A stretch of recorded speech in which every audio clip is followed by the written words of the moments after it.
اس video میں کسی نیتا، کسی ہیرو یا کسی بڑے آدمی کی کہانی نہیں ہے، بلکہ ایک عام انسان کی کہانی ہے جو میری نظر میں کسی ہیرو سے کم نہیں۔ میری نظر میں ہر وہ شخص ہیرو ہے جو دیش کی اور انسانوں کی سیوا کرتا ہے، جو انسانیت اور بھلائی کے کام کرتا ہے، چاہے وہ ہردے نارائن پانڈے ہو یا شیطان سنگھ ہو یا جلاد خان یا کوئی اور۔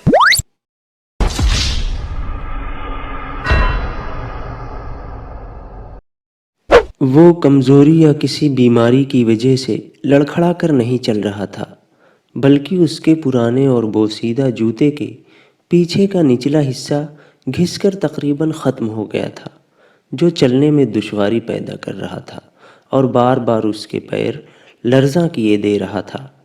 باوجود اس کے نہ ہی اس کی رفتار کبھی بوسیدہ جوتے کے سبب مات پڑی اور نہ ہی مسکراہٹ۔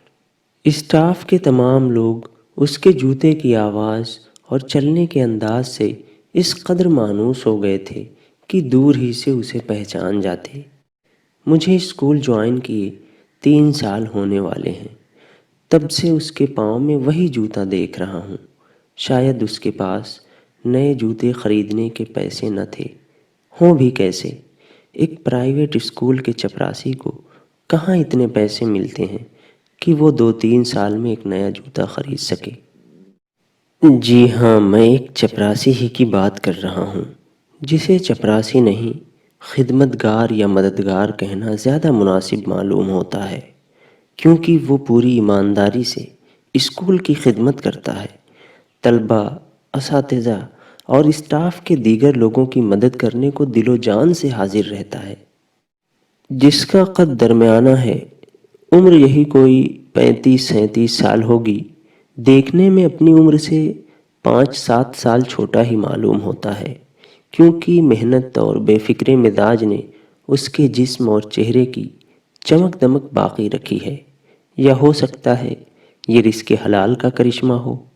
اس کے چہرے پر بھری بھری داڑھی ہوا کرتی تھی، لیکن حال ہی میں کسی عزیز کی مرتیو پر منڈن کروا لیا۔ ہاں، باروب مونچھ اب بھی چہرے پر براجمان ہے، جس سے ایک کانفیڈنس، ایک خودداری اور ایک انانیت صاف عیاں ہو رہی ہے۔ مسکراتی ہوئی آنکھوں میں ایک جوش اور کچھ کر گزرنے کا جذبہ بھرا ہوا ہے، ملک کے لیے اور انسانیت کے لیے کچھ اچھا کرنے کا۔ وہ ایک پولیس آفیسر بننا چاہتا تھا، ایک فوجی بن کر اپنے ملک اور ملک کے لوگوں کی حفاظت کرتے ہوئے جامِ شہادت نوش فرمانا چاہتا تھا۔ یہ خواہش آج بھی اس کے سینے میں کسی چنگاری کی طرح دبی ہوئی ہے، جو 15 اگست اور 26 جنوری کے دن بھڑک اٹھتی ہے۔ اسی لیے تو وہ 15 اگست اور 26 جنوری کے دن ایک آفیسر بن کر ہاتھوں میں اصلی نہ سہی نقلی ہی بندوق لیے اپنے اس سپنے کو جینے کی کوشش کرتا ہے۔ لوگ پیار سے اسے پانڈے جی کہا کرتے تھے، میں بھی پانڈے جی کہنے لگا۔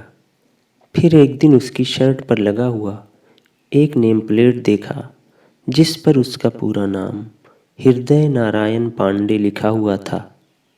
وہ جس سائیکل سے اسکول آتا تھا، اس پر بھی اس کا نام اور میرا بھارت مہان لکھا ہوا تھا۔ ساتھ ہی ساتھ سائیکل کے اگلے حصے پر 2 ترنگا لگا ہوا تھا، جو لہرا لہرا کر اس کے دیش پریم کی گواہی دے رہا تھا۔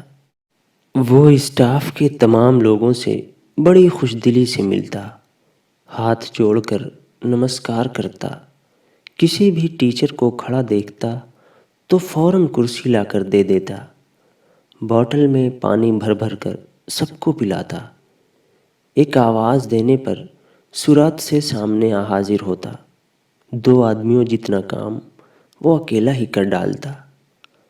میں جب بھی اس سے پوچھتا، اور پانڈے جی سب کشل منگل؟ تو وہ مسکرا کے کہتا، جو بیت جائے وہ بڑھیا۔ وہ سمان کے قابل ہے، احترام کے قابل ہے، کیونکہ وہ اپنا کام پوری ایمانداری سے دل لگا کر کرتا ہے، اور جو شخص اپنا کام ایمانداری سے دل لگا کر کرتا ہے، اسے عزت ملنی چاہیے، چاہے وہ کوئی بھی ہو۔ پانڈے جی میں آپ کی عزت کرتا ہوں، ہم سب آپ کی عزت کرتے ہیں کیونکہ آپ عزت کے قابل ہیں۔